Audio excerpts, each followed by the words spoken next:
when people complain that, the environmentalists are basically a religion, right? That climate change has become something you're like, yeah, that's not bad. It has to be done better. But that's actually a kind of reactive detecting of the direction we need to move in, not through the kind of hysterical morons that might always be running around telling you not to eat hamburgers, not to use your car, right? Not a reactive anti-use fragile cosmopolitan environmentalism, but a vigorous church-like, but not specifically church-like ethos generator of sacred ecological priorities.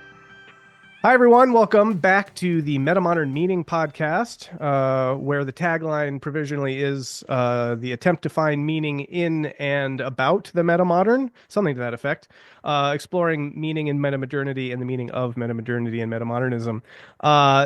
This is a continuation of a conversation that recently started with Layman Pascal, the one and only. We were engaging in the topic of realizing the biosphere, which is a phrase that I'm using to find a way into this topic related to realization of the biosphere relative to kind of conceptual realization, but also realization in the sense of manifestation, instantiation, coming into being, that sort of thing. So it's a bit of a double play there. And last time, Layman and I got into some fascinating topics, which I will, I guess, in a second, throw it over to you to help us kind of recap and summarize a little bit. But I will just say that in this part of this discussion, I'd love to get more into some of the collective, systemic, sociological angles of the inquiry so far. And we'll dive into that in a moment. But for now, thanks, Layman, again for coming back, and appreciate you getting into all this with me. Yeah, good to see you. I'll try to do a recap here. I'm asking myself the question, what the hell are we talking about? And what I seem to be saying is that sacred naturalism is the appropriate philosophy for what I started in the last couple of days calling the Ecodrome. Now, the Ecodrome is a particular interweaving of Gaia, humanity, cosmos, complexity, and deity. Eco points, of course, the importance of the style of information patterning that we sample as ecology and biospheres, and drome means a course or a run. So this is a pathway that's also a structure, that's also a movement, that's also an event. And I would call this a formally shamanic model because it generates sacralization, it draws on the imaginal, it's based in creative intermediation between the anthropological and the ecological patterning styles, which is a version of the task that falls to the one who dwells at the edge of the village. Negotiating between human collective intelligence and biospheric collective intelligence. So what I'm calling the ecodrome is a vision, an imaginal sense-making structure, and also a story that supports an orienting aesthetic and ethical direction for contemporary sacred culture, sociological systems, change, and practice-based personal and interpersonal existential growth. This is a story that lays out an evolving, multi-perspectival evolutionary cosmos that is instantiated in a mythic history and a post-tragic multidimensional futurism that places contemporary humanity in exactly the correct position to be of service to the upgrade of the self-regenerating and self-transforming biosphere at this world historical moment. This is an example of a kind of story that bypasses the usual contradiction between teleology and no teleology. We're not imagining a supernatural force outside the natural system, nor are we taking refuge in a fixed vision of a cosmic purpose. However, we are suggesting that the pattern constraints by which our universe is able to operate as a universe, the parameters that enact the viability of a reality that we are capable of observing and participating in, that these limit conditions collaboratively create what is effectively a slope in probability over time. This bias, this slope, moves toward a finite but open-ended set of best-fit solution styles which synergetically compromise, I guess, between the influence of the various constraints.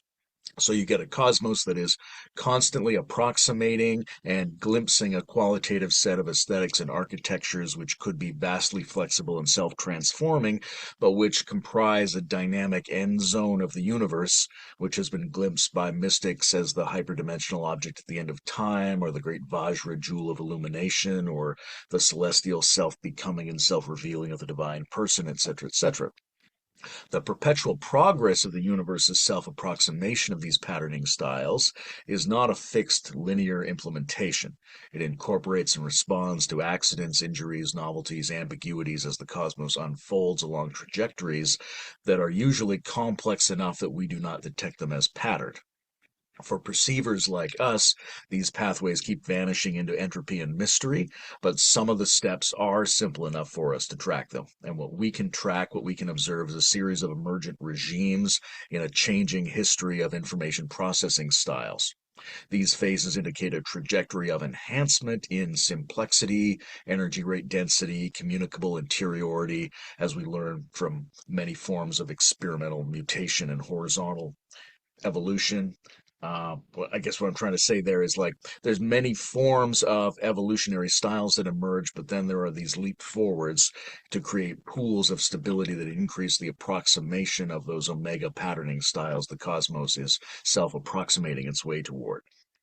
Now, across a certain threshold in this journey, we perceive a richness of patterning and empowerment that we call life. Whether we imagine the terrestrial biosphere as unique or as a normal repeating part of a widespread cosmic process, we see that living systems have surrounded a geological terrain, enveloping it and closing again with themselves to create the biosphere which has come to be called Gaia.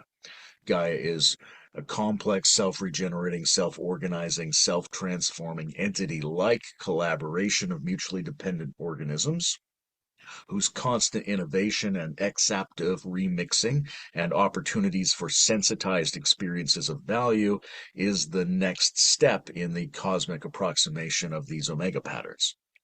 Our biosphere, imagined as a quasi-agent or a hypersubject, produces a resilient adaptive environment in which the furtherance of the slope of the cosmos accelerates as a statistical trend toward the emergence of new biomaterial regimes and new information processing styles on the Earth.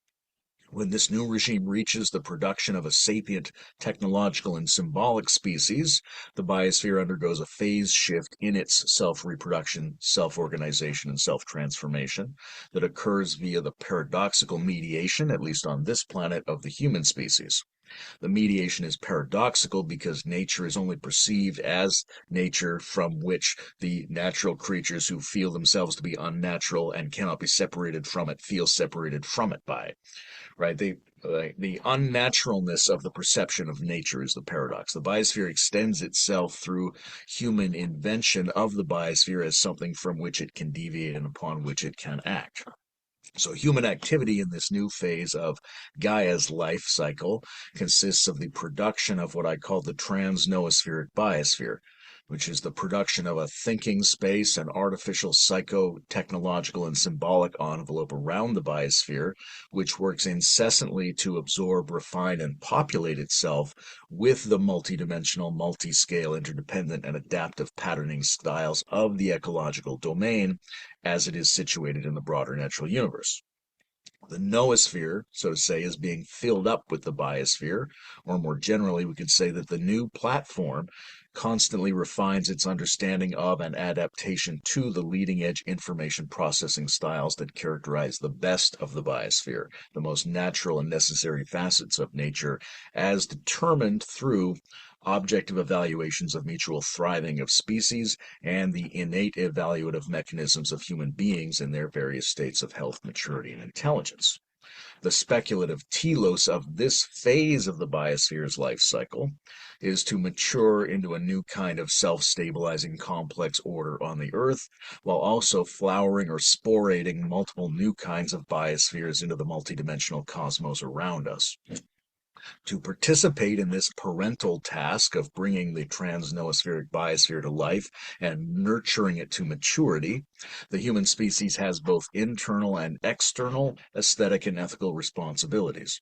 Subjectively and intersubjectively, internally, we must increase the degree to which we experience the intensities of naturalness. We must gain multimodal internalization of natural patterns and become collaboratively capable of enhanced immediate participation in the upgrade. These tasks are epitomized by art, culture, ritual, magic, religion, communion, peak experiences, things like that. Externally and systemically, the project is to increase the wise technological means by which the biosphere can inspect, coordinate, and modify itself. Critical threshold in this process is reached when the biosphere gains the ability through its humans to get off-world, to modify its genetic evolutionary processes, and to super coordinate all of its interacting species with real-time digital tracking, with complex organic algorithms, and quasi-autonomous artificial intelligences which begin to populate the noosphere at a rapid rate. We are crossing that threshold now, and we find it characterized by a sense of concern at the planetary scale, characterized by the perverse metastability of the interlocking crises of the incentive systems in which we're embedded, and we find it haunted by a weird ambiguity. Yet the planetary concern, the concern of the beings of the planet for nature, for the image of the world, for the digital nervous system of the planet, for the awareness of trans-regional complex ecological effects, and for the importance of patterns that exceed simple linear representation, all of that is emerging at this same moment. The interior task at this point consists of increasing our lived and conceptual understanding of ecological pattern and developing spiritual and religious practice-oriented meta-communities that help create general cultural trends and zones in which this process can be accelerated, in which the ethical imperative towards sacred naturalness can be cultivated, in which the experimental alignment of psychotechnologies for wisdom and existential development can occur in ways that are explicitly attuned to the unnatural increase of naturalness.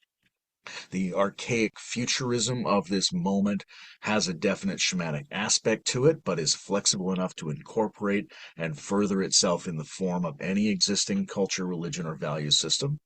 The broadly shared agitation we have about the insufficient interaction of human and natural systems is a sign of the awakening urge, and it must be both creatively followed and carefully teased apart from its conflation with ideologically driven individual attempts to fix the accumulating debts of modernity apart from general systems transformation.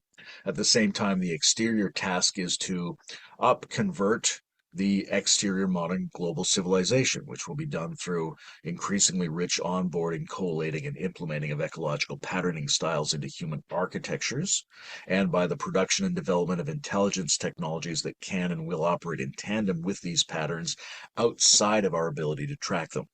What we call AIs they're growing rapidly toward being the catalyst by which the biosphere can navigate itself beyond our cognitive shortcuts and oscillating reactions. Concepts like biomimicry, biodiversity, sustainability, and ecology are part of the beginning of this process. Practices like recreational nature pilgrimages, restorative natural immersion, rewilding, permaculture, bioregionalism, they are also part of this beginning.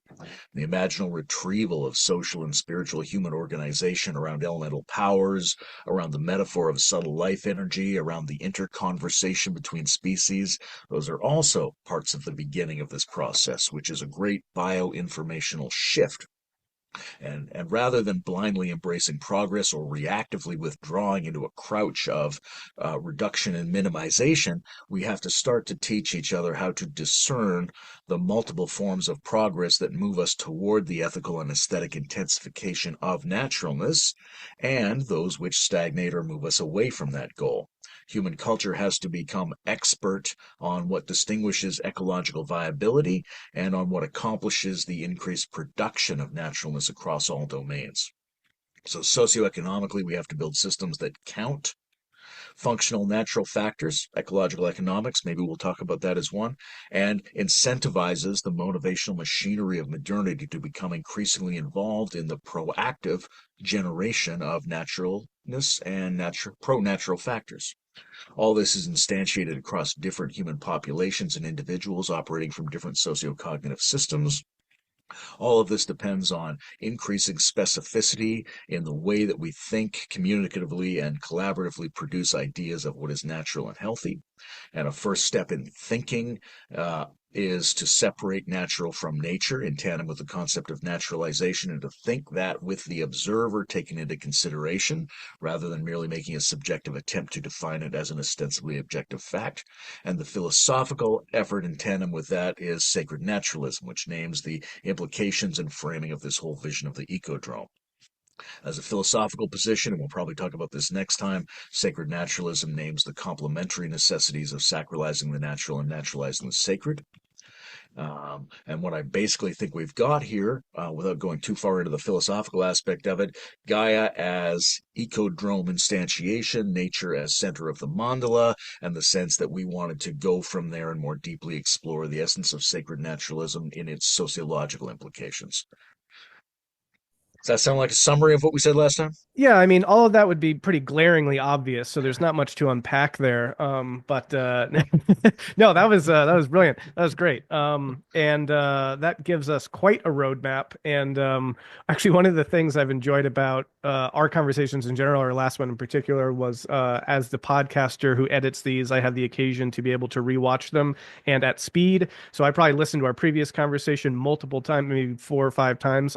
And I will get great joy out of listening to that again multiple times to let that sink in and digest, and encourage the audience to do likewise. So yes, that's a great kind of setup midway through all of this. And I guess I'll just reply or respond with a couple of things that brought up for me real quick before, yeah, diving into the meat and potatoes of some of this stuff. I love this metaphor of the slope. I think that's really helpful, particularly to, I don't know, kind of problematize more simplistic teleological notions of this. It's also a metaphor that comes straight out of complexity science and far from equilibrium thermodynamics. I think of the work of like Jeremy England, for example, who in exploring what he's calling dissipative adaptation, which is sort of the negentropic move, trying to use that to understand abiogenesis. Where does life spring from? And he uses the language of, ideally we could find a way of thinking about abiogenesis or the emergence of life as being natural as like water rolling downhill, right? That there's a kind of slope that has a kind of attractor to it, and that there is a kind of negentropic attractor that is sort of the trajectory of the ecodrome, I guess you could say. And so life considered along that trajectory gets a new sense of significance, and I think a new kind of a new spin that a lot of people, I think, would be pleasantly surprised to hear in the climate of a lot of kind of materialist nihilism that's very pervasive otherwise. And I think a lot of our astronomical, cosmological, kind of scientific framings of reality. And so I think that this is very much an exciting and a quite maybe obviously, or maybe in multiple ways, a life affirming worldview that isn't pie in the sky nonsense. It's not head in the sand nonsense. It's actually engaging with the kind of cutting edge of complexity science, again, far from equilibrium thermodynamics. And of course, this podcast, I would say, in general, is really interested in trying to integrate the findings from those various fields into questions of meaning making. So all that we're talking about here is deeply germane to all of that, and everything that you just laid out is a wonderful kind of exposition of that kind of grand picture. So yeah, for this conversation, let's zoom in on some of that. Last time, we talked a lot about the role of the individual in this process, and we looked at, the way that psychotechnologies could be imaginally construed as relating to this sort of ecodromic process, among other things. But we were getting to the end of that conversation, and it seemed like a nice thing to then take a look at the collective side of this as well, and get more into the systemic, into the structural, and I guess you could call this kind of the sociology of Gaia, or Gaian sociology sociology, thinking about how the human systems and the cultural systems at play relate to this process that we're talking about. So, yeah, I guess just I'll throw that over to you to start kind of wherever you want to on that topic. As you mentioned, like economics could come into play there. But maybe just to start us off, unless you'd like to go somewhere else, I have heard you talk in multiple contexts about the meta shamanic element of this, which I'd be interested to hear more about. You talk about the role of sort of a new shamanism in our time between worlds and in this kind of new indigeneity that we're facing, and the need to kind of the need for characters in those liminal spaces at the quote unquote edge of the tribe to be sort of community builders, community mediators, and to play roles of bringing the different groups, caste, demographics together in a kind of synergistic way that can that has this in a sense as its telos. So anyway, yeah, pick that up where you'd like, but I'd love to hear about all that stuff. Yeah, well, I think none of this really moves forward unless you have people who are able to specialize in different aspects of it, right? And traditionally, archaically, it seems like we had these shamanoid characters, as clunky as that word is, meaning a statistical subset of most regular human populations whose internal balances skewed them in favor of really a kind of obsessive involvement in responses to ritual, in the application of inner practice, in psychotechnologies that were situated usually in ecological environments, things like that. And if these people were reasonably healthy and got some peer tutoring and some mentorship and didn't go crazy, that kind of thing, then they could evolve into witches or shamans or whoever were really interesting, useful people for the village.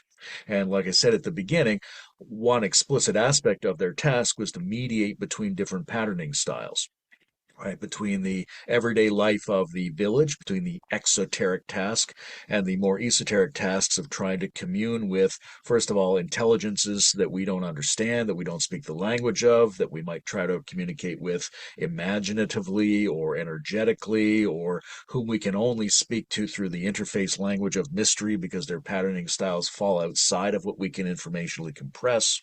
So, this really useful segment of the population which, if you have enough time of enough people evolving and adapting to a particular niche, then it tends to stabilize as a recurrent role in those systems. Currently, we're trying to operate as a quasi-global system. We don't have a great track record through classical and modern times of really affirming and understanding this subset of the population. They're out there all over the place. Many of them are in tragic conditions, aren't really being used for anything. We're not getting good work out of them. They're not getting what they need. How do we sort of find them and train them to play the role of a new shamanic or like eco-hierophantic task in this new system? And then also, how do we create a space for people who have sort of one foot in each world and can mediate between those freaks and the rest of the population who are specialized in their various tasks, including the special task of reproducing the species? So I think all of that is like one element of it. It's not like it's not a hierarchical thing, it's a specialized domain thing, but you do need people who are spending a lot of their time trying to, through philosophy, through vision, through personal experience and immersion and experimentation, figure out how we get deeper into our experience of the natural, our experience of the ecological, the internal versions in our subjective and physiological ecology that go along with that, and are then able to bring possibilities forward for the tribes to try to organize around, whether those are ritual, whether those are ordeal, whether those are aesthetic, whether those are visions of new system changes that are possible. But we need a lot of people doing that work, and they have to have a sort of maturity and status to be functional as voices in the tribe suggesting those things. So there are some other elements to like castes and functions, and we can get into like a sci-fi speculation game of, last time we talked a little bit about what would happen if the Pentagon budget was uh, taking care of the infrastructural building around ecological systems or things like that. I can imagine something like I want to call it the Green Foreign Legion. So the nice thing about the French Foreign Legion was during this period of aggressive colonialization of Algeria, the French had a thing where you could drop out of society. Anybody who was French could drop out of any element of society and go and fight in North Africa. And you would be looked after and you would be trained because this was a huge mobilization that the society felt like it needed. Now, we can imagine something like that for ecology. And again, this is science fiction speculation at this point. But imagine a kind of a UBI, but the UBI doesn't pay you for doing nothing. It pays you for doing the default citizen job. And the default citizen job is to maintain the relationship between infrastructure and ecology. And if we wanted to get the plastic out of the ocean or clean up our water, right, or even clean up the garbage that's accumulating around us or anything like that, the level of human mobilization needed to make a non-toxic, functional, thriving ecosystem that works in tandem with our infrastructure, it's huge. So if there was a guaranteed drop out of whatever you're doing right now, get a paycheck, get training, become a better ecological custodian. You don't have to if you don't want to, but that option is always there for citizens. That would be an interesting caste-like approach. It's probably a little bit too far out for where most nations are right now. We've seen things like the Green New Deal proposed in the United States, right? And regardless of who proposed it or what its specifics are, you would need something like that politically to happen in nations around the world. Some kind of large, new, systemic, funded mobilization that explicitly tries to start tweaking our systems toward ecological functions. Um, so before I ramble any more about possible Yeah, systemic yeah. changes, No, I mean it's such where a would you go from there? Yeah. well, gosh, there's so many things, and it'll be hard to kind of contain all of the things that are going to come out of this conversation. But I'll try my best to keep those things together. But just responding to a few of those thoughts. Well, just on the programs front for a second, while we're in the realm of kind of speculative futures, it occurs to me that there are different ways that we could systematize value and currency exchange along these lines. Steph McCurdy is a mutual friend of ours, works for the Wolfram Institute, and he's really interested in relating cryptocurrency and sort of negentropy or thermodynamic systems, right? And through some conversations with him, it's got me thinking a lot about what would it look like if our valuation was not, basically fiat currency tied to some state apparatus that is backed by military or whatever, and like what if there was more like um a kind of blockchain sort of technology, but the valuation aspect of it was demonstrated increase in negentropy, you could almost say, right? Like if you could somehow demonstrate increased complexity, you could almost say, which would in a sense be some kind of efficient use of energy, which in many ways, again, when you really boil down value and what we're doing in economic systems and what that's kind of all about, value generation, value creation, this sort of a thing, so much of it in some ways comes down to energy use and how we use it and what it's used for. In many ways, well, we talk about the petrodollar, right? And it's not necessarily the state apparatus that's really behind, say, the U.S. dollar bill. It's more like, the energy reserves that are kind of coursing through this vast dissipative system that is the noosphere deposited on the Gaian, geosphere. So, instead of basically fossil fuel backed currency valuation exchange, what if we kind of flipped that script and we're actually oriented specifically towards valuing increased complexity, value in that sense, and then had some kind of exchange? So anyway, that was one thought that occurred to me along trying to rethink novel systems. But I want to back up for a second, though, just because one other thing you said, I'm always thinking in terms of patterns of history and these sorts of things. And these kind of shamanoids that you talk about as being maybe more in tune with natural patterns and having a social role in trying to kind of mediate with the broader culture and bring like the voice of nature in, particularly when it gets lost. when you were talking about that, it reminded me a lot of sort of the role that the Romantics played after kind of the early Enlightenment, as a sort of a reaction to the kind of what was perceived as maybe coldly mechanical and rigid and, too abstract thought around this sort of left hemisphere approach to reality. Then you get this sort of reaction in the whole Romantics, and you get the poets and you get the artists and you get people, finding nature as a source of inspiration, even as a source of divine inspiration, and then a kind of flowing into culture from those personalities, from that art and whatnot, that kind of whole imaginal movement. And I guess just one thing that made me think about was how, it's not an accident that kind of early metamodern thinking was designated sort of neo-romantic in a significant way. And I think that what we are seeing in various ways is some kind of impulse in that direction, as modernity continues to be this sort of juggernaut that we seem to have kind of moved back into that kind of dramatic emphasis of the left hemisphere and the kind of kind of mechanical, the rigid, all of that. That there is this need for, again, poets, artists, romantic, neo-romantic, metamodern, shamanoid, prophet, priestesses, witches, and creators of various stripes to play that role. So anyway, there's just some kind of cultural reflections from all of that. Anyway, yeah, so those are two things that came up in terms of both like thinking about kind of where we are in our historical moment and how we can see some of these things reemerging at this moment, but then also, piggybacking on some of these potential systemic changes that we could consider.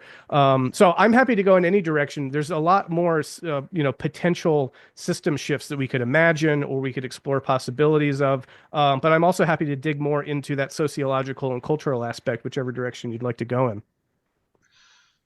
Well, I think the Romantics are an interesting example of people who were shamanically infused, right? I don't think it's a coincidence that they thought they wanted to go into nature and have peak experiences and craft magical language and affectively explore nonlinear states, right? All those things are a typical recurring subset of the human experiment, and that those people usually play an instrumental role in trying to update the relation of the village to nature, right? So when the village changes, especially, you need people engaged in the updating, partly because the new tools reveal nature in a new richness, and that has to be filtered in, and partly because any successful instantiation has to be critiqued in terms of what it leaves out, because once it starts to succeed, it doubles down on the bits that work.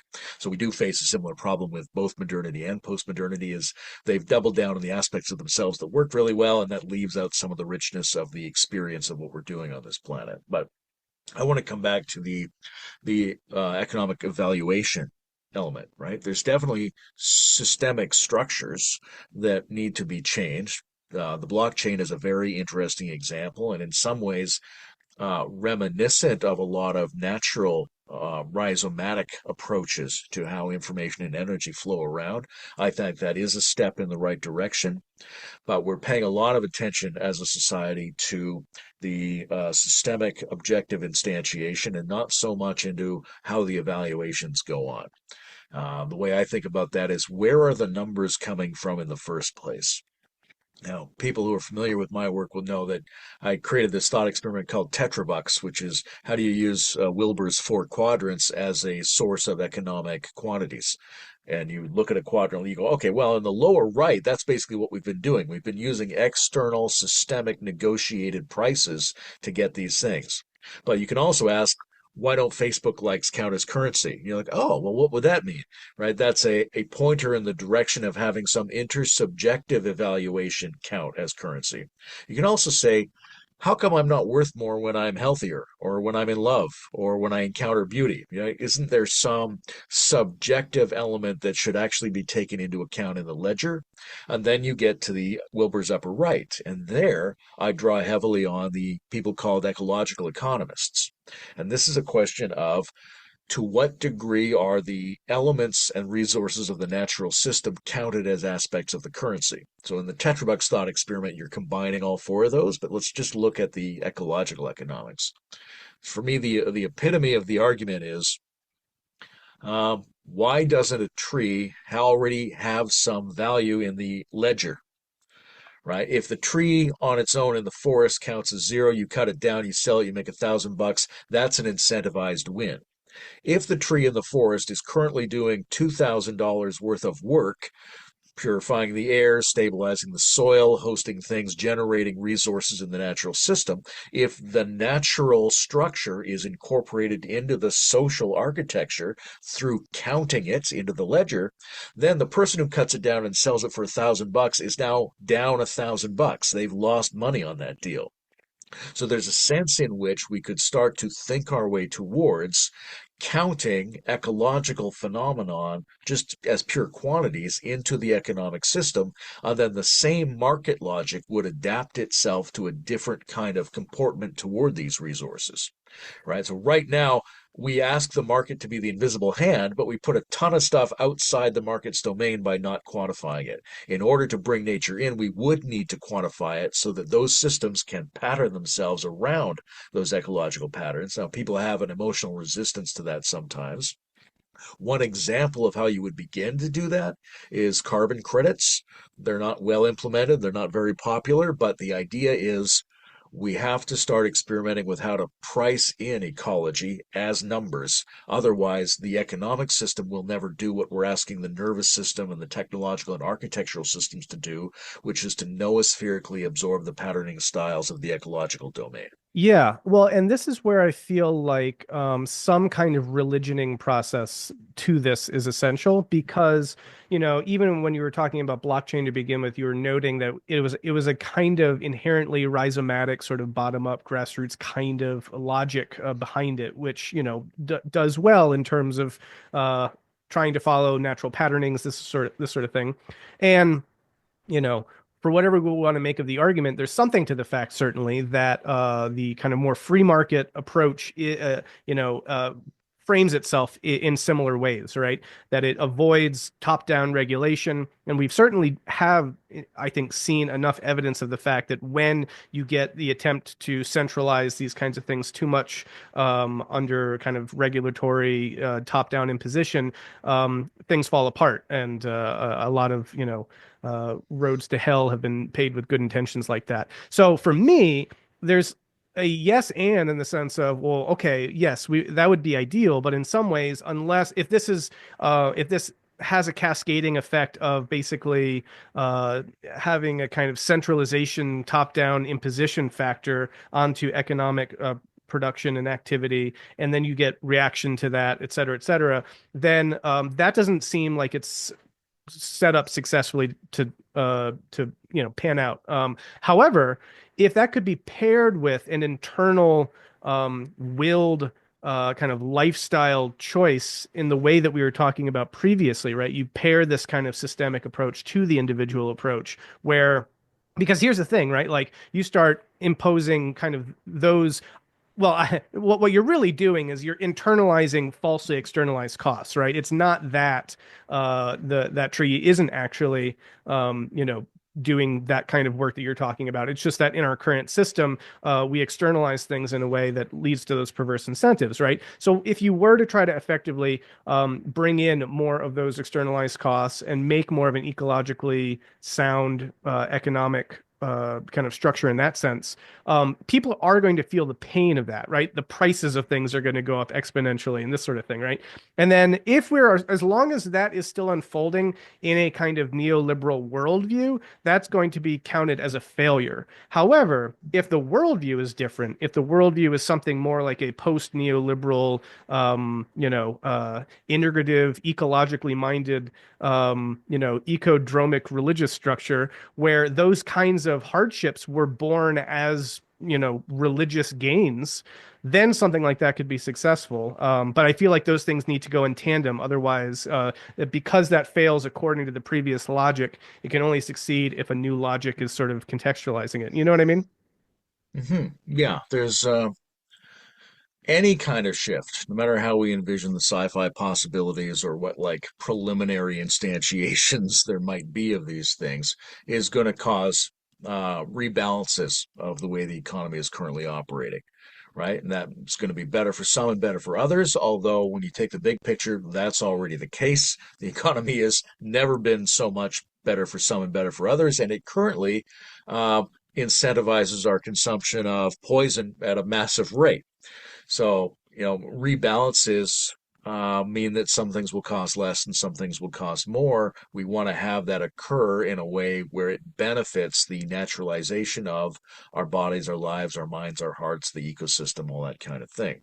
But yes, it's going to be turbulent, right? So, in one sense, uh, that turbulence might become acceptable to us if the general background turbulence gets too high, which is how we normally implement things as a society. We're very reluctant to do any new top down moves above a certain threshold unless it's a crisis. So that's likely the way that some things will be tried. The other thing to think about is you do have to set it up in a way that's workable for people, right? If the cost of potatoes is only a problem if people don't have money to buy potatoes. So involving people in an economy in which their participation in this shift gives them both value as workers and enough money to buy the things as they become revalued in the shift, that will be essential. So I'm putting all of that to one side. I'm going to come back to this point about how do you create the intersubjective realities that are necessary in order to implement that, because there will be hardships as there currently are, and those hardships ideally are experienced as an aesthetic opportunity and a creative challenge for citizens. Now, currently, we don't have any generally experienced sacred commonality as citizens, right? The Americans in particular are noteworthy for being torn apart by polarization and suffering from diseases of despair, and mostly not feeling like their country represents them or is any kind of sacred commitment. You have to regenerate that effect somehow, and if we're regenerating it anyway, we might as well regenerate on an ecological basis. And that involves, to some degree, philosophies. It involves, to some degree, authority figures. It involves, to some degree, practice spaces where people can get more into this ecology. But it also involves the buildup of strength in individuals that is capable of anti-fragilely responding to challenges and crises, but within the framework of the fundamental value of ecology and naturalness as a direction that we're moving forward to implementing collectively.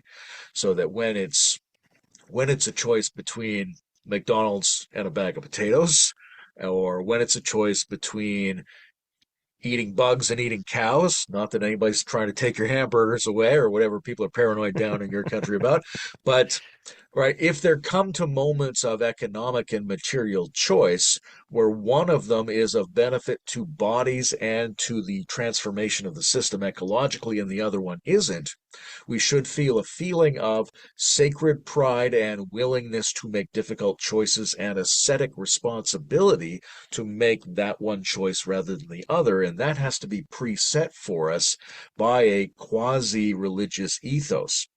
And I say quasi-religious because it's got to fit into all of the existing religious spirits and communities and traditions, as well as the secular community who is religious but imagines they're not. It has to be very adaptable in that sense, but there does have to be some sacred and attractive and authoritative and strength signaling, mass psychological implementation of a mood that would move us in that direction.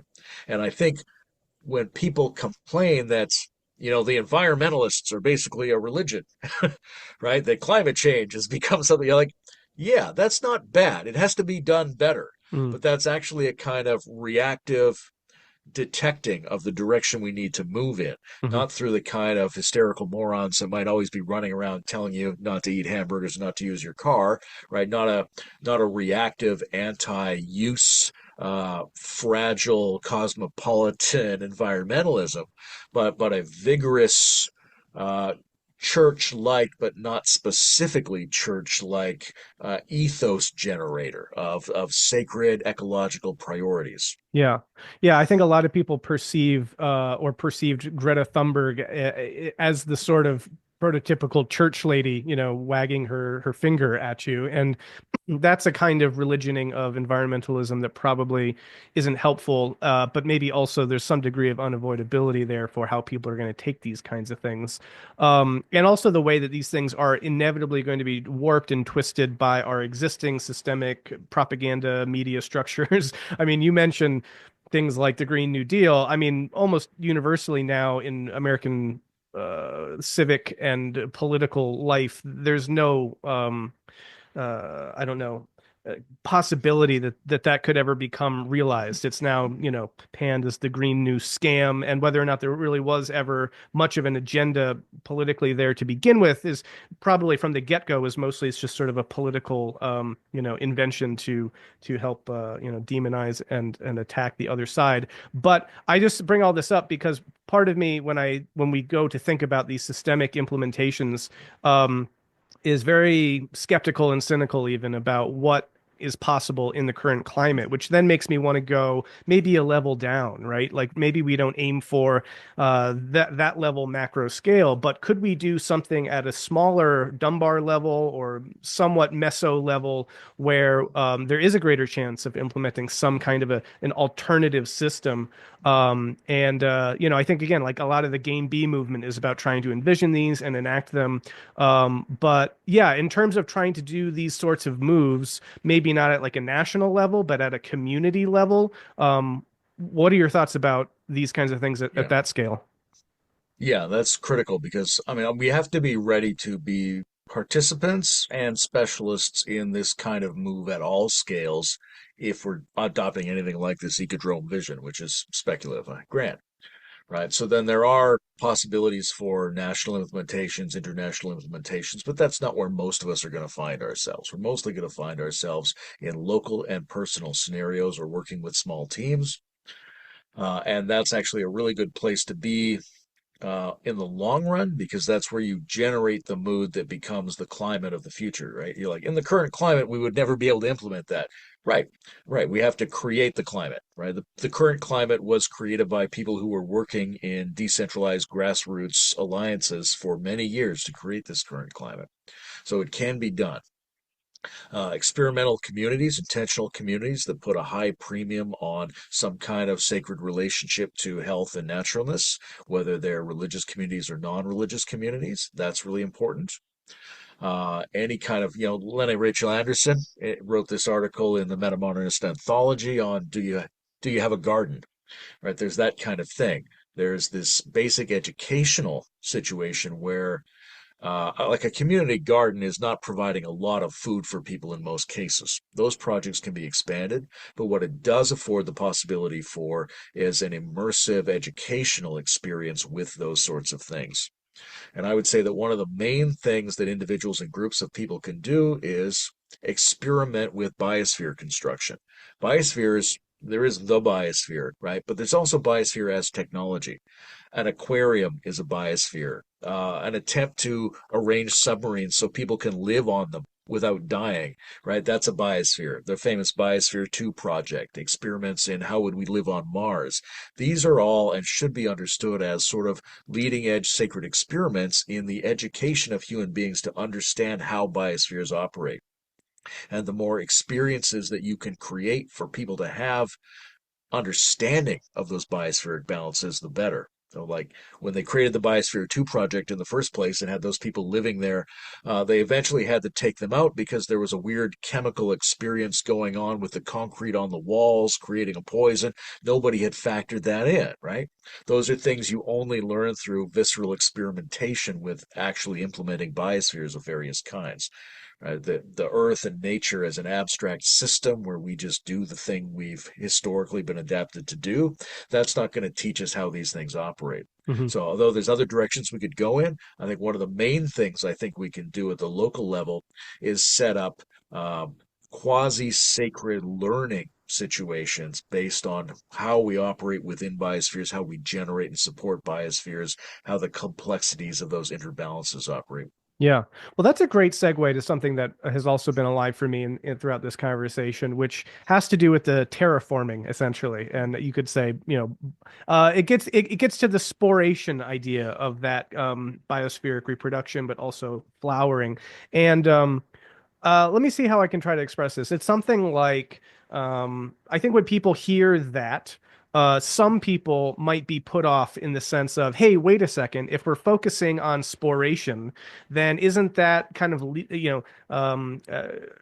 giving into the or playing into the hands of the kind of transhumanist TESCREAL Elon Musks of the world who just want to leave this Earth and biosphere behind and then just go make a new one somewhere else? There's I think an understandable concern around this kind of potentially implicit or tacit biospheric colonialism or a biospheric imperialism, not in the sense that biospheric extension itself is a bad thing, but that it plays into the broken worldview of consumption and exploitation and then extraction and extension, right, rather than cultivation, curation, nurturing, that sort of thing. So I was wondering if you could say a little bit about how you maybe would talk about that sporation process and the call, the kind of ecodromic call to terraform other planets ultimately as part of this process in a way that isn't just a kind of cynical aspect that is in itself a kind of byproduct of our own failing biosphere as people kind of look to just, look for planet B. You know what I mean? Yeah. Yeah, this is one of the reasons we need to clarify the philosophical position, but also more fundamentally instantiate people who can be uh, multi-perspectival voices on this subject, because the kind of anxiety-driven this one or that one thinking is characteristic of not only lower stages, but of the ideological machinery by which modernity perpetuates itself. This sense that it's intervene in nature or pull back, reduce, use less. That's a dynamic, a dialectic that serves the machinery in which we're embedded. So I would say we want to make sure we're talking about a concept like expansive cultivationism, right? And there's an imperialistic aspect to that, but the idea is if we're doing it in the direction of optimizing for the very things that we're trying to preserve when we critique colonialism and imperialism, then we can move together as a collaborative convergence on that. What I hear a lot of is this old argument of, since the moon landing, they've been saying this, right? Why would we go off planet when there's so much stuff and so much suffering here on Earth we haven't addressed? And it's clearly not a choice, right? If we weren't working on going to Mars and building live-in space stations, that money's not going to the poor and remediating the Sahara Desert. Right? The problem is we're not moving the circulations of currency properly in order to regenerate and cultivate a deepening of life on this planet, which is the exact same thing we also have to do on other planets and in artificial living spaces, because other planets will prove useful or not useful in terms of colonization. Probably most of the sporated biospheres will be spacecraft, space stations, or something beyond that that we don't quite understand yet because we don't fully understand what the universe consists of. So, going to Mars is a really preliminary, clunky version of that process. But basically, those are two versions of the same thing. And what we have to do is say that to each other. These are not adversaries. These are not alternative options. What we're talking about is using resources and intelligence to make life flourish as it would like to flourish on Mars, and making life flourish as it would like to flourish on the Earth. That's the same basic task. We have to be involved in that same general task in all these domains by making our sociological and technological infrastructure adapted to and prioritizing of the types of flourishing patterns that we see in ecological environments. Yeah, and now the way you talk about the emergence of the new sphere through the imaginal and technological capacities of humanity to extend the biosphere that's also related to a process of cultural evolution and worldview and cognitive evolution, such that when a certain level, you could say, is reached, then certain things come into view as possibilities, even callings that usher these ideas forth. So I mention all that because there does seem to be an interesting thing about our current moment where on the one hand, you do see this leading edge of integrative thought that is multi-perspectival, that's sort of postmodern. It's considered those critiques, but it's expansive, it's world-centric, etc. And this is the moment in which we are, for the first time, really seriously dabbling with notions of space exploration and colonialization. And I think that there's kind of an inherent tension there, right? Because we also want to learn the lessons of the past and not basically just bring those pathologies into the future and into space. And so so I feel like it's incumbent upon us to ask these sorts of questions, right? Of like, are we just going to be, recapitulating, the kind of expanses that European colonizers were doing in the Americas, for example, but onto other planets? What's the ethics of that, let's say? And this is even potentially, I mean, whether or not other life forms are a part of that conversation is that could go multiple different ways. But another version of this kind of the ethics of sporation question that comes up for me is the notion of sort of panspermia, right? Which is some even suggest that possibly life on Earth got started through a process like this, which is that it is not inconceivable to basically send out into space kind of seeds of life that we could try to populate other foreign distant planets with life and engage the sporation process that way.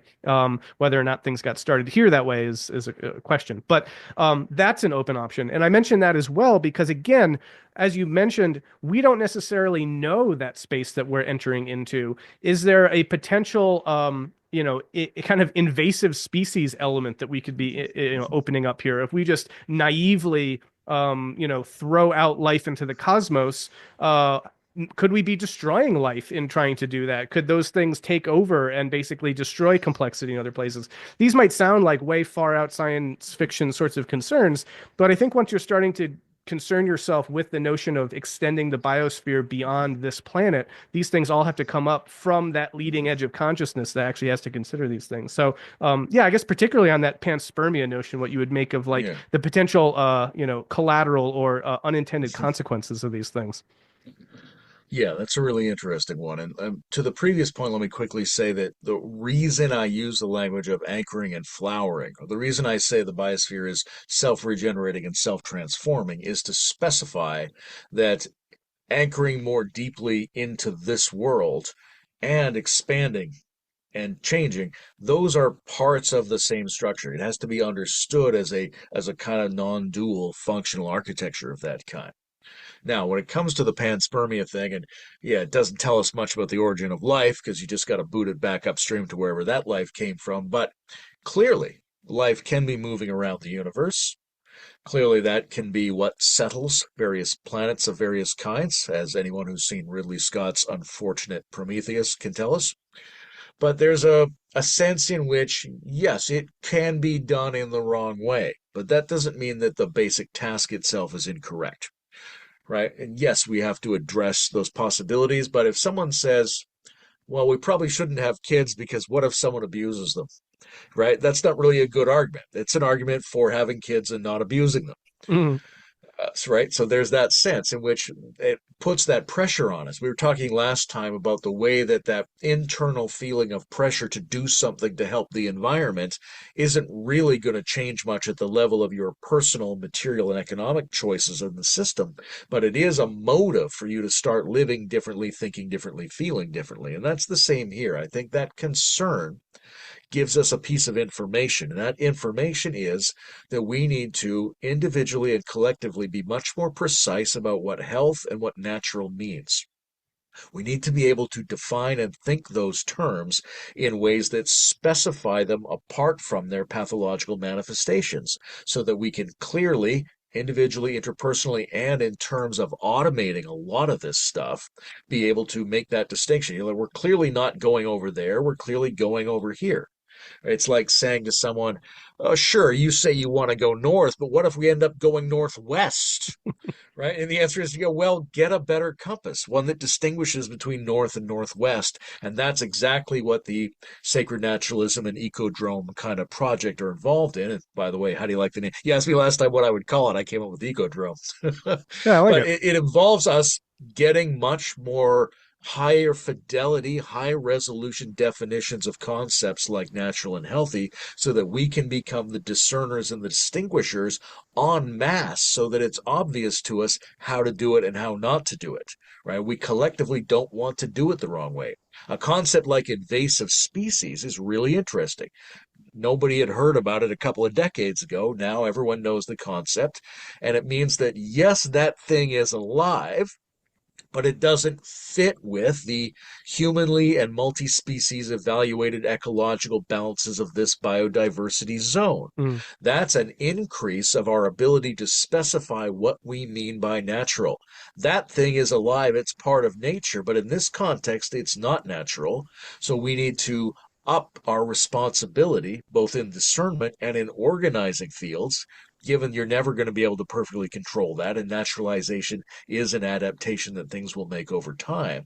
But we need to become like exquisitely capable of making different gradations and different precise evaluations of what the target is here. If we don't really know the target, then we could get it wrong. yeah. But if we know exactly what means getting it right and what means getting it wrong, then it becomes a lot easier, especially to systemically and automatedly instantiate. Yeah, and I think in our next conversation we'll get more into some of that philosophical architecture and try to expand that out even more. But just as a nod to some of that, a lot of this is really underscoring the notion of that kind of deeper clarity of what it is that we're actually meaning by words like nature, health, these sorts of things, and to use that example of invasive species. And there's a great deal of bindweed around here in Vermont that actually my wife has noticed. And now that when we go driving everywhere, she'll just freak out. She's like, "Are you seeing all this bindweed? It's everywhere!"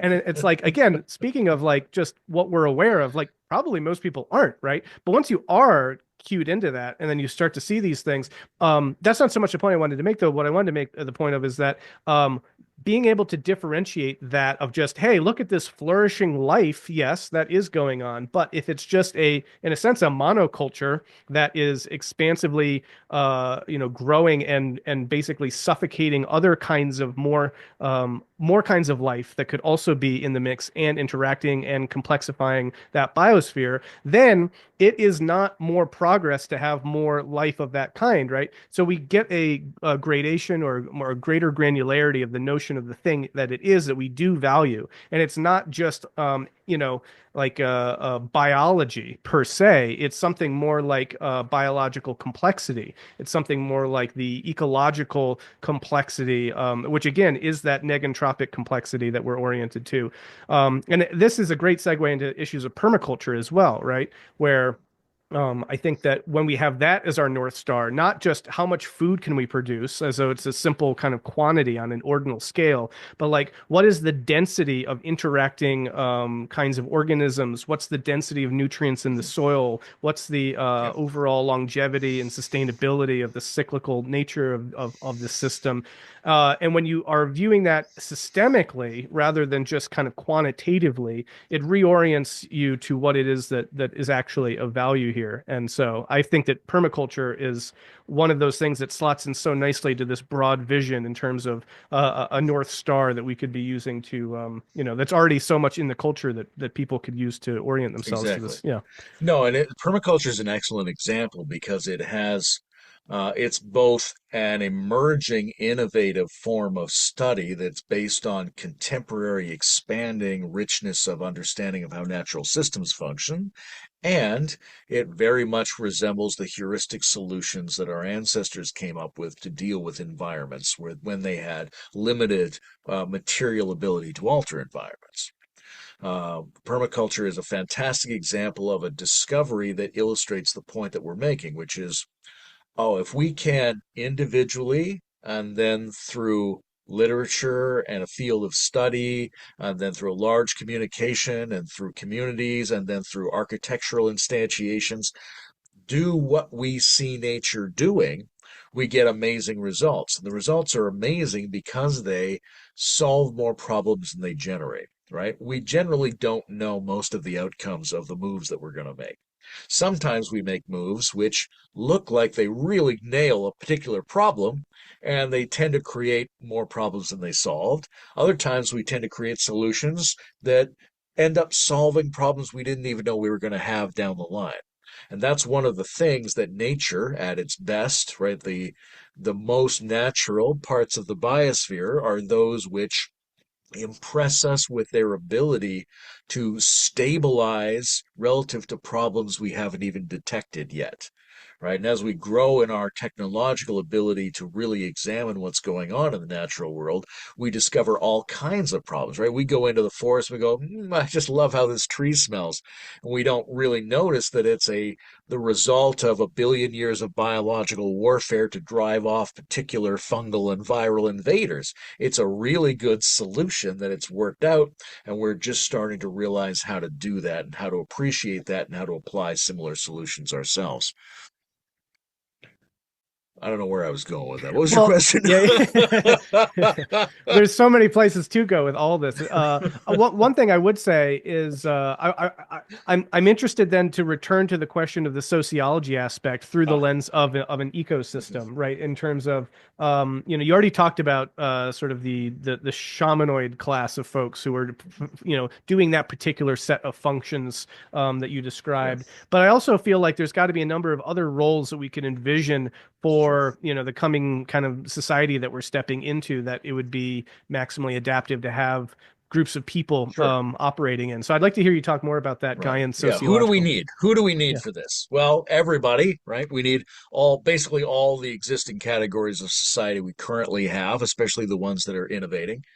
We need a lot of, this is what I was saying, this is one reason why not UBI, but like a universal job, a universal eco job that you can opt into is important because a lot of people just need to do the basic things, right? This is not a qualitative decision, but if two people felt like what they wanted to do was help clean plastic out of the oceans, that's a big task, and they should be able to live comfortably and support a family doing that, right? That's a reasonable economy. If you want to be the infantry of ecology, that's maybe not a caste, right? But that's an important sociological grouping that might be really relevant here.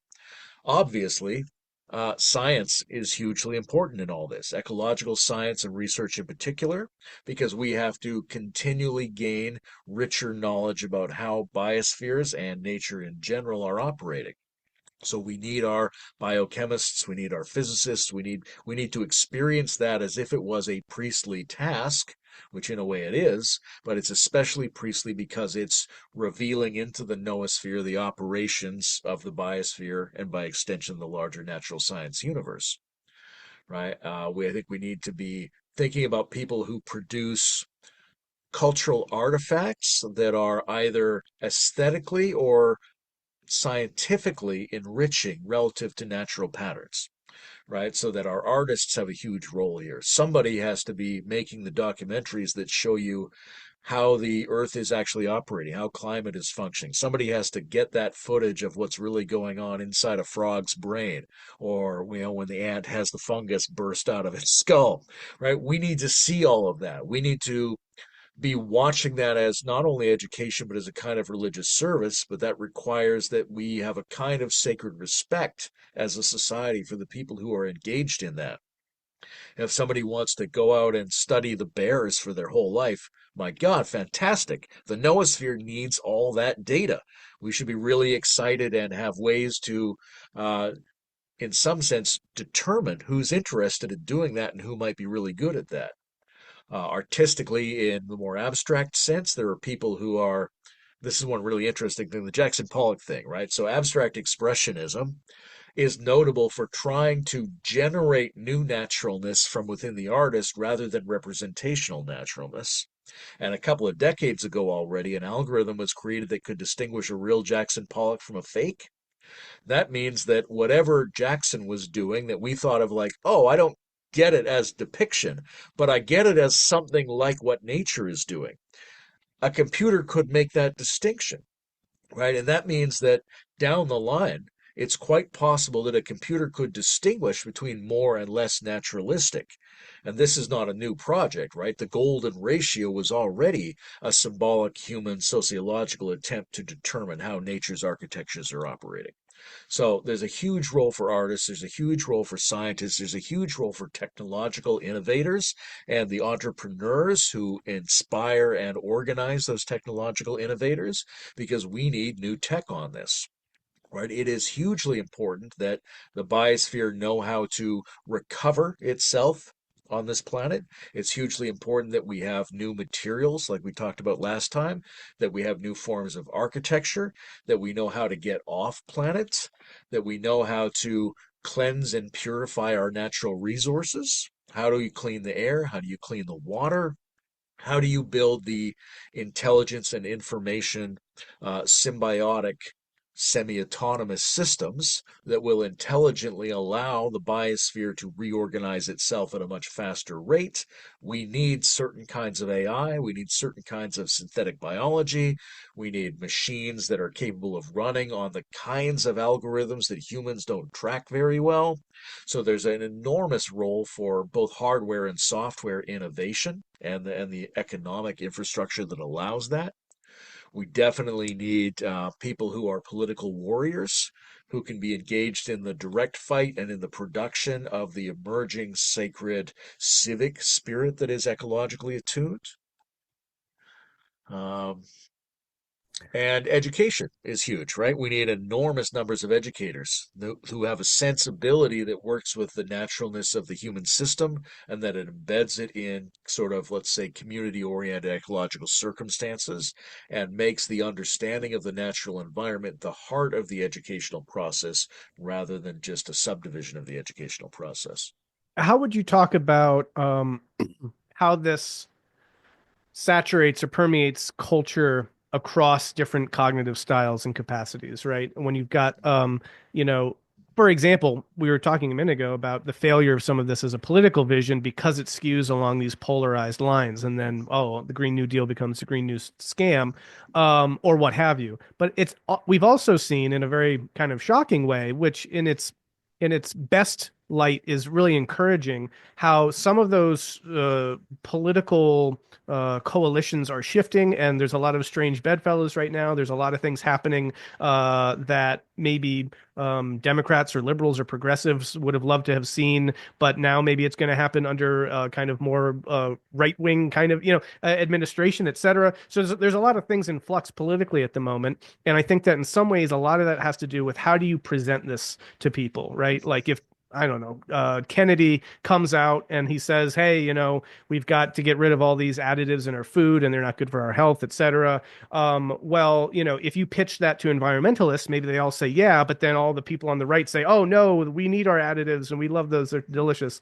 But situated in a slightly different way, presented and packaged in a different way under a different coalition's flag, he says the same thing. And then now the right's all in for it. So the question is something like, how do we communicate this sort of broader meta ecological vision in the different sort of mimetic tribal languages in such a way that everyone's going to find something that they can ascribe to and have a role in, rather than this be felt as, oh, this is this person's or this group's story that's being imposed from above. I feel like there's some mimetic work that has to be done there. There is, and that mimetic work, I think, is contextualized by whatever the dominant world situation is at the moment, right?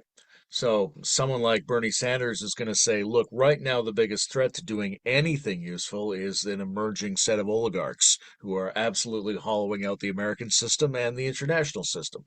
Okay, if you can prevent that from happening, great. Let's do that. If you can't, then we're entering into a techno feudalist system, and it has to be done in that context. So the strategies are for dealing with different types of populations and sensibilities vary depending on what the overall dominator constraints of the system are. But I would say that the fundamental thing you need is a really clear inspirational vision and a really clear philosophical vision, so that clear enough that it can be adaptively unpacked into different terminologies. And you need individuals who are generalist enough and versed enough in those philosophies and sensibilities and personal experiences that they can operate as reasonably good intermediaries, right? You need a big class of shamanically infused um, postmodern diplomats, emissaries, cultivators. You need networks of these people who can go to existing religions, existing political parties, play off opposites against each other. Right? You need some kind of green Bene Gesserit to speak speculatively, who can do that, who seem non-reactive, reasonably credible, reasonably developed, reasonably conversant, reasonably supportive in whichever situation they show up in, so that they can speak to the left and speak to the right, which are changing and will continue to change, right? The polarities we're seeing in the American system do not look very much like right and left in 1970, and in 2050 they won't look very much like the way they do right now. So it has to be adaptive and ongoing. You need the right framework, you need the right kind of like primitives that you can unpack in customizable ways philosophically. You need the right cadre of people and a training system to produce so the diplomatic shamanic function to be able to go into different contexts, be inspiring, get them sort of tweaked back on the right page, a prophetic function, to use Zach Stein's terminology. So those are some of the basics. There's other elements to it, but I'll sort of leave it there. Yeah. Well, and bringing us back to kind of the sociology of religion related to all of this, I'd love to just talk a little bit more about that because, again, there's a vision here that I see in Coate that is attractive. It's also dangerous, but that's part of why it's attractive, maybe. But because it has some power to it, and power is always potentially dangerous and destructive. But again, done well, power used well can have the kinds of changes that we need to see in the world. And so there's some inchoate sense that I have of maybe consciously orienting to this project in, again, a religion-like mode that would, in a sense, kind of formally designate some of these particular functionary capacities in a particular way so that people aren't just fulfilling a role as part of a system, in a sense, unconsciously, but they're actually identifying with their role in the broader ecological project, the universe project, in the sense that there's a phrase that you mentioned in our previous conversation, kind of offhand, but I liked it.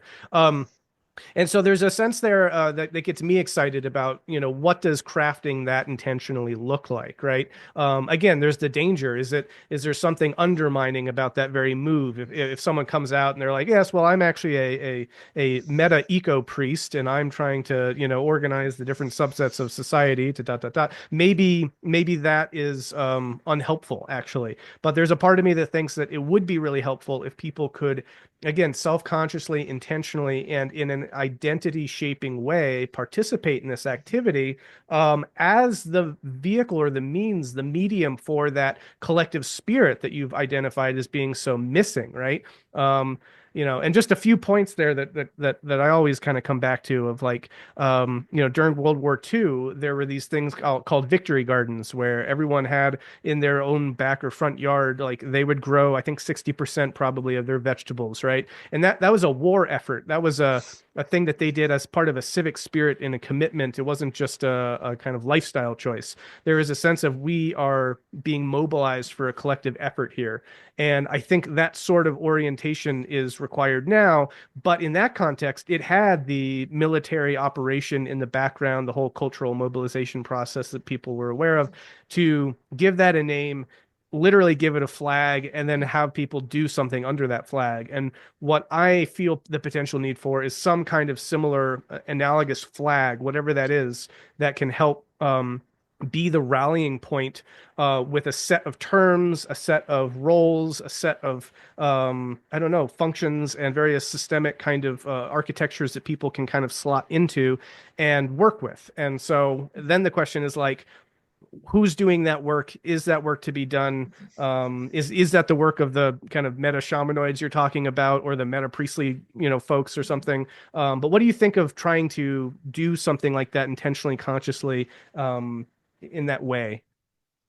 So consciousness is a problematic move because a lot of this stuff, it has to be intelligent and there has to be a force of intentionality. But at the same time, things that actually transform individuals and transform the world are as much instinctive and mysterious as they are conscious. And different types of people need different things, right? Some people need to be shown a role. Right. Otherwise, they won't really participate in the system.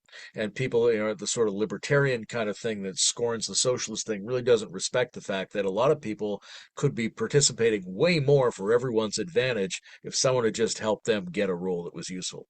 On the other hand, some people really need to be taking control of their own experimental production of roles, and they can't be thwarted by giving them a role. So it's different for different temperaments. But I would say there's kind of four main strategies here, right? One strategy is under certain kinds of pressures, the government can implement things, right? The Soviets wanted to win Olympic Games, so they would go to schools and take, yeah, like you look like you're a good swimmer, or you're going to go into the swimming academy now. My dad was always very admiring of that kind of state intervention because it just seems so pragmatic. Maybe we could have something like that for shamanoids. However, that's only one possibility. The states are not typically very responsible in how they do that or very far-sighted in how they Hmm. do that, and they only do it under certain kinds of extreme conditions. And yet it is one of the options. Another option is for game bee strategy. Proto bees, I call them beehives, but individuals and small groups should be autonomously generating local experiments of various kinds to see how these things function as complex roles. And reality is, we don't exactly know what all the roles are, right? We can look at our list of inherited archetypes, but they're probably way too simplistic and somewhat confusing to actually figure out what different human beings should be doing. That has to be figured out in the moment. Then there's the general task of, hey, we don't know what all those roles are, but what we can do is start saturating the system with the preconditions necessary to start figuring out those roles in the future. Naropa University, downstream from Chogyam Trungpa, has a course. I know people in it right now. I know people have gone through it. Transpersonal eco-psychology is the course, right? Okay. Well, make 10,000 more transpersonal eco-psychologists and release them into the wild of our civilization. You start to get a sensibility shift, right? There will be unpredictable openings that are created by that and various other kinds of projects that saturate the existing system with that sensibility. The other thing that's, I think, going to come on very fast, which is automated role determination. So, who could you trust? If you decide you can't trust yourself and you can't trust the state and you can't trust corporations, maybe you can trust a community that's relying on the same artificial intelligence system to interlink them, update them, and determine which roles would be best. So that you and your friends log on to the same server and it's like, hey, Brendan, we need carrots. And you're like, great, that's going to be my victory guard, right? Where it can say, because it says to you and you believe it for various both social and intellectual factors and emotional factors, it says, I know more about the variables than you do. You trust me. I'm going to say this is your best fit solution to helping. And I'm going to assign this task and assign this task and assign this task in a way that's hopefully flexible and non authoritarian. But I think these experimental AI symbiosis things between AIs and communities will achieve the ability to do that kind of assignment and encouragement and interlinking, and that technology is coming on very fast and probably will get here long before we trust the general system to do these implementations. Yeah.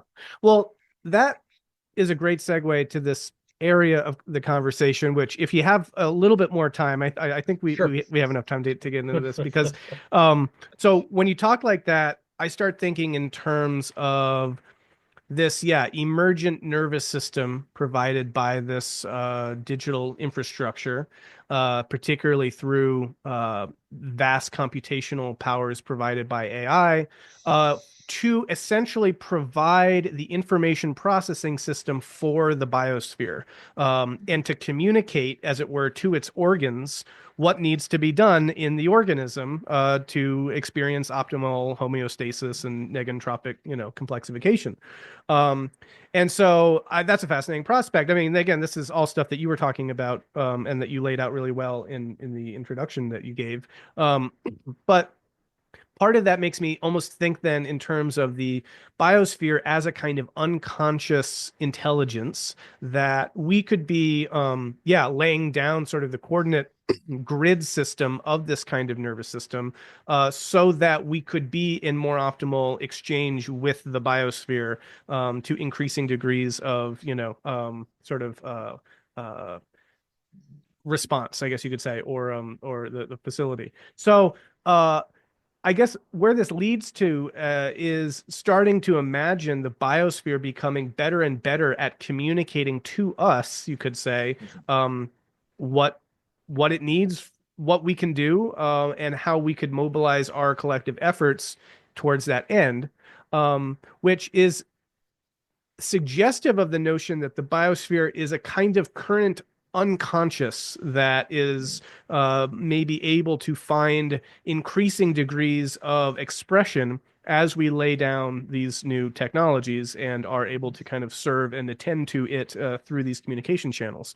So that's all set up to get into this issue around biosphere as emerging agency, as emerging entity, or I think intelligence is at it, you know, it's a low bar actually when we talk about intelligence, because intelligence can occur without consciousness and this sort of a thing. So talking about Gaia as an intelligence, I think, is already an entirely fair, semantic move. But to move from just sort of an unconscious intelligence into a more conscious intelligence is a really fascinating, maybe scary prospect. And I'd like to, in the last part of this conversation, talk about your thoughts about that, what that would look like. Is it happening? What does that even mean?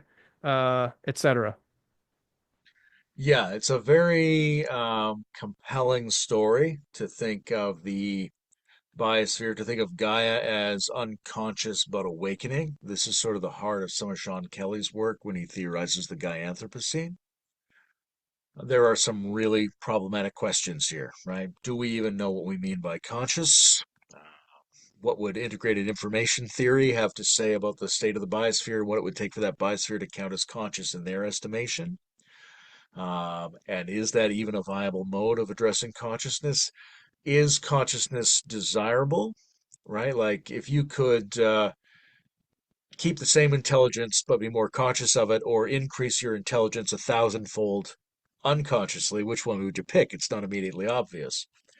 I think there are probably options for both. We would want to say that a lot of the sort of shamanic side of this, which also includes the artistic side, involves a largely unconscious form of relating more deeply and receiving more communication from the biosphere.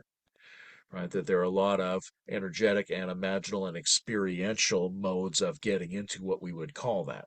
Now, are there some more conscious options? Probably.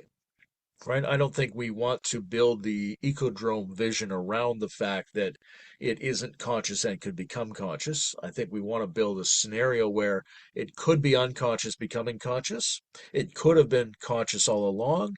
It could continue to be unconscious, but in new ways. That agency isn't dependent upon or wed to consciousness. Nonetheless, one of the things that AIs appear to be affording us now is the ancient shamanic task of communication between species, right? If it can decode whales and talk them back to us, maybe it can decode most of the animals and talk them back to us. And that enters that domain that we usually call conscious as human beings.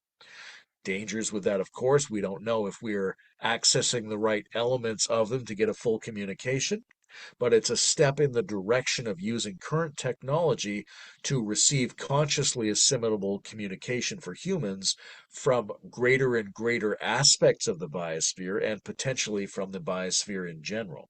So that's something that technology might be allowing us to do. And at that point, would we call the biosphere conscious if we can receive seemingly conscious communication from it? Maybe we would.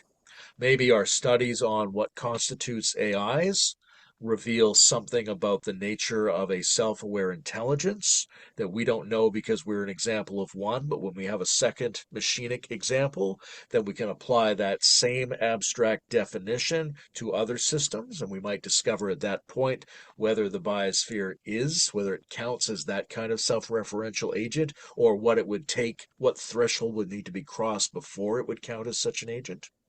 So all of these were like my initial cloud of Yeah. concerns around that problem. Well, what do you make of this take, which is what if the biosphere is conscious in the sense that our brains are conscious, you could say, as the organ of us, and if we are the organ of the biosphere that is engaged in certain kinds of activities through our consciousness, then you could say already the biosphere is conscious through the various Sure. organs of human minds that are the biosphere and act as it, and that we, in a sense, perform that function for the biosphere. And if that's the case, then in a sense, the organ already exists. And I should clarify here when I talk about conscious, I do mean, we could use like a Greg Enriquez Utah kind of framing for this. He's got mind one, two, and three. Mind one is sort of the unconscious kind of cognitive processing of intelligences that are kind of adaptive response. You don't need consciousness for it. But mind two is where you actually get phenomenological consciousness, the experience of what it feels like to be alive, to be in existence. So that's the kind of subjective consciousness that I'm referring to. And again, I think we can talk about the biosphere collectively as intelligent without it collectively being conscious, but it could be conscious, or it could be conceived as being conscious through us as individual constitutive elements of it, and that each of our consciousnesses are the organs of its consciousness. Now, if that's the case, then it does seem that the biosphere could, let's say, process incredibly greater amounts of information that could come into our consciousness that we could have, for example, already filtering more through the news sphere and filtering into the AI processing and all that.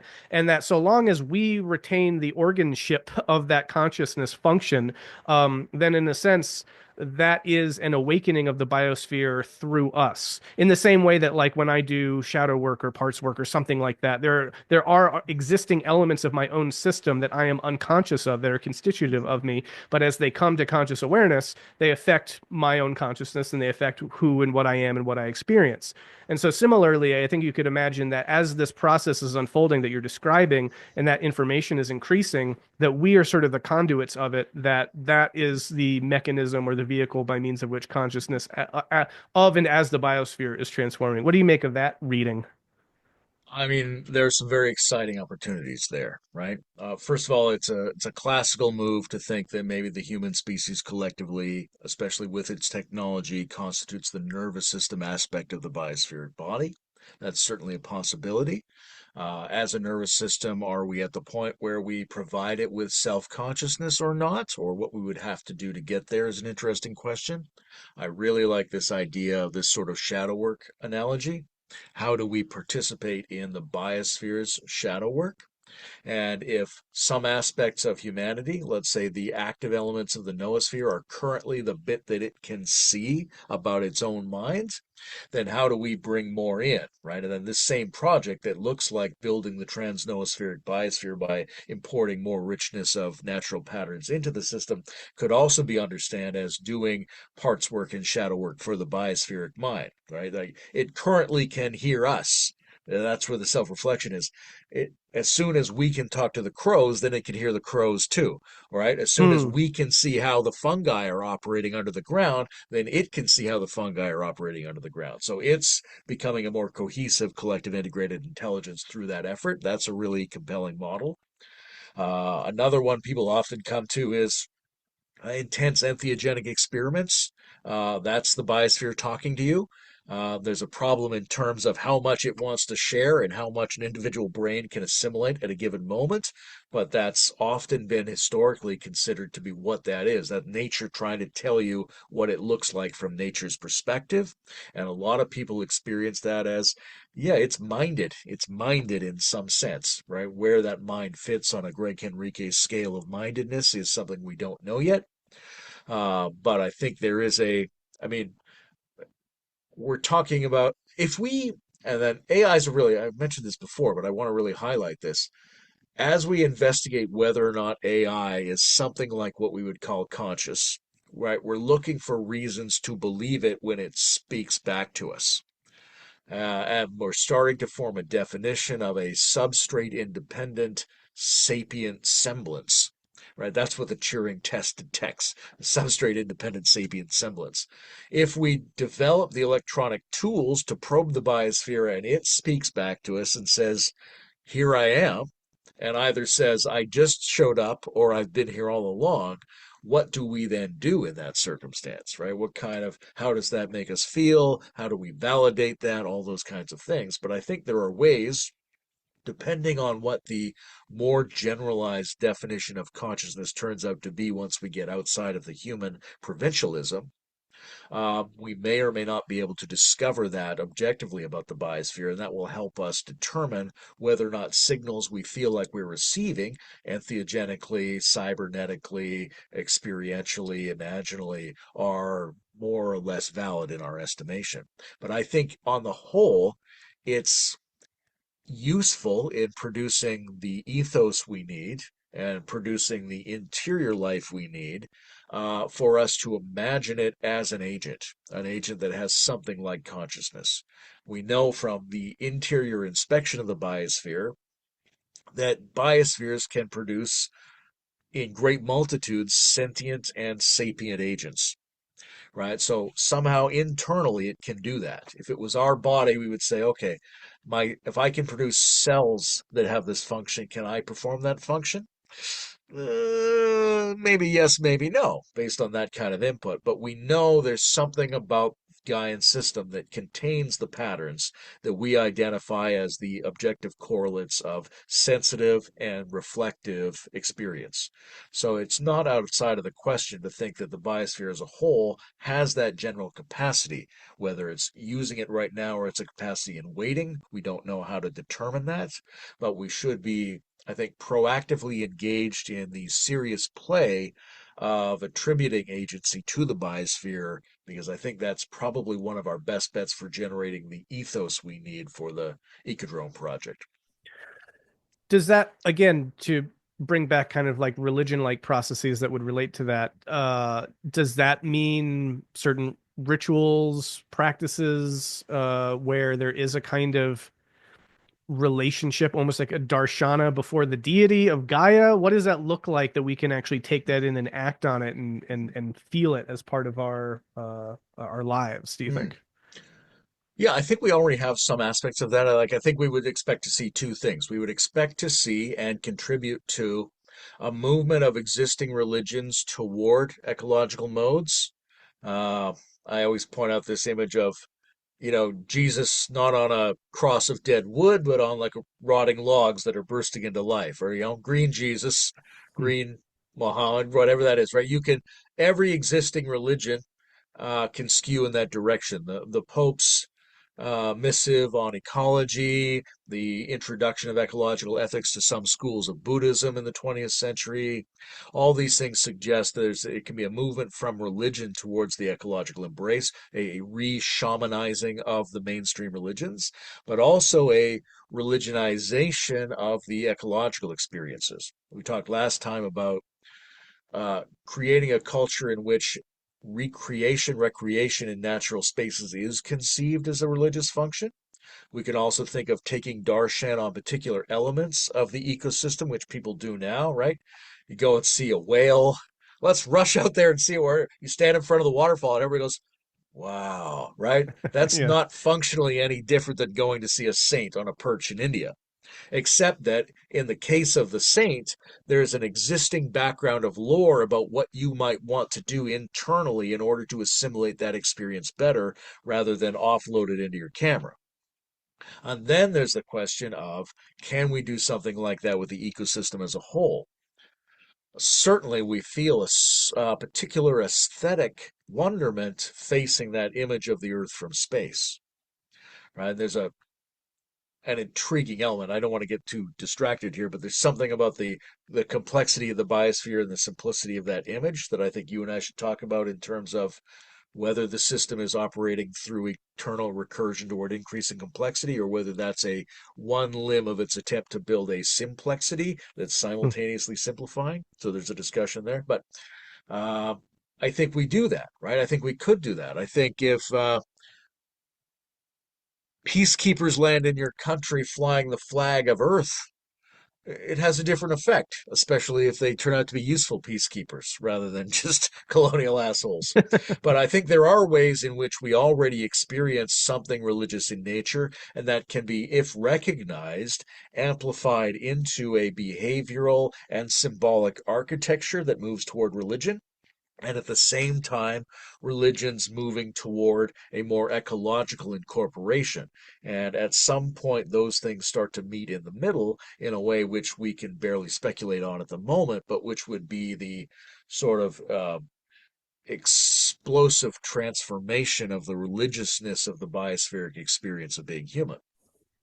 Yeah, very interesting. Well, we should begin to draw to a close. Just some incomplete thoughts, though, on this is I feel like there's also a lot of religious tradition that could be drawn upon, the treasury of ancient religious thought that could serve some symbolic and imaginal function as part of this, provided that we do it well and not kind of crudely and simplistically. Because in some ways, people will say, oh, well, earth worship, well, that's the oldest kind of religion. And in some ways, that's very true. In other ways, for all the reasons that we've been talking about, of the novelty of the world image, the novelty of planetary consciousness, and all this takes what might have been experienced, or what we might call earth worship or something from Paleolithic times. It takes a very different role and function and guise in this new context. So I think we shouldn't elide those, but we could lean on a lot of that imagery. And again, as long as it's done well and consciously, and doesn't make too kind of simplistic, crude reductions or conflations, there's something there. Part of that also, there's some imagery that comes out of um, the kind of more traditional religious, I'm thinking, for example, of like the celestial hierarchy, if as you find it in the medieval period, and it's also in the Islamic tradition of thinking about stars and the wandering planets as angelic bodies, which is a form of divinization of planetary beings, essentially. And when we explore the Gaian as agent, as almost divine entity, there's a kind of invitation to start thinking in those terms. Again, we have to be really careful about that, because I don't think it's a good thing that we should just start, divinizing all of the wandering planets again and the stars, and embracing that kind of worldview. But some kind of sacralization of the heavens in a new way, particularly when we can conceive of this kind of story. There's something there to all of that. So I just wanted to make a gesture in that direction, a very incomplete one. But speaking of incomplete, I feel like we're in this series. It is incomplete, and our next conversation awaits us. What would you like to get into there? What do you feel like has come up from this conversation that we can explore it deeper there, or aspects that we haven't gotten into here that you would like to touch on as it relates to this topic? I think the things that are outstanding for me that we haven't really delved into very much are, you know, what comprises a philosophy of sacred naturalism, particularly in the sort of subcomponents that I've laid out a little bit. What are the more explicit philosophical tasks that we stand in front of? I mentioned, nature, natural, naturalization. Those are not all exactly the same thing. How do we make those distinctions? How do we get more precise about natural, more precise about healthy? How do we sort of think clearly enough in advance to short circuit the problems of the regressive and abusive versions of the kind of processes we're describing? So the philosophical, and also I think the artistic. I think there's a lot more to understand about the role of artists, and to what you were just saying, I think a lot of the apt mythologization will come through things like, so Dune is a really interesting example, right? Dune is a great adventure story. If you look at a few more of the books, you're like, oh, it's a critique of how social and religious and prophetic formations happen and societies collapse on themselves. But there's also this fundamental element that really attracted people to it, the notion of the planetary ecologist, the notion of the slumbering possibility of a desert to become a life world that is part of a great epic. So that's one of many aspects of the artistic element of that we would want to consider, because the religious sensibility, I think, especially when it's healthy, is not fundamentally created by upsetting weekend sermons. It's fundamentally generated by the aesthetic and popular engagement of mythic forms in healthy ways as they proliferate through a society. So art and philosophy, that's what I'm thinking of for next time. Awesome. Yeah, I have a lot of thoughts on that. In many ways, this relates to some of the enduring passions that have kind of consumed and obsessed me for the past, 20 years. Well, yeah, at least in terms of not just the philosophy, but specifically the aesthetic, particularly having at hand functional symbols that can do the kind of religious work that we need for the moment that we live in, for the kind of religious level of consciousness that we're experiencing, for these kinds of ideas and their and all their novelty. Like, I feel like there are movements in that direction, as you say, in popular culture, and people use those to varying degrees of success to fulfill those functions. But ultimately, if there's a lacking sense of the aesthetic set, the symbol set, really, for that can expansively contain a lot of these ideas and channel them and undergo various forms of transformation and morphing to express these deep ideas. Unless it's kind of expressed in those terms, it will remain, I think, in some ways unsatisfying. And so the project of trying to bring all of this into a Yeah. religious project, a philosophical project, an artistic project, a cultural project, a design project, all that stuff is huge and yeah, important. One little personal thing here at the end, jumping off the Dune thing, which was I read a lot of Dune, I read a lot of Lord of the Rings when I was a kid. And I love those maps of imaginal worlds. And I would try to make my own maps of my own worlds. And then one of the frustrating things as a human, you're like, is this a real, does this look real? Am I making a map that looks like a natural piece of a natural world? And I could never be sure. And sometimes I would like watch cloud shapes and try to draw the cloud shapes, but it really got me into this practice of like spilling things on the floor and arranging them to like how would this look natural? And it becomes Japanese flower arranging and Zen gardens and things like that. There's an important pedagogical function of people trying to arrange things to make them seem natural, which is an aesthetic that you learn to embody. And as you embody it, you also abstract it. You go, okay, there's a way to arrange any set of elements that Hmm. I would consider them, and maybe others would consider it to be more perfectly natural. That's a skill set we need in tandem with the production of the symbolic architectures necessary to contain this and move it forward. That's fascinating. Yeah, I'd love to talk more about that next time. So, yes, art and philosophy for next time. This has been great and incredibly rich as usual. So, thank you, my friend. Looking forward to continuing the conversation on the other side. Cheers, man. Be well.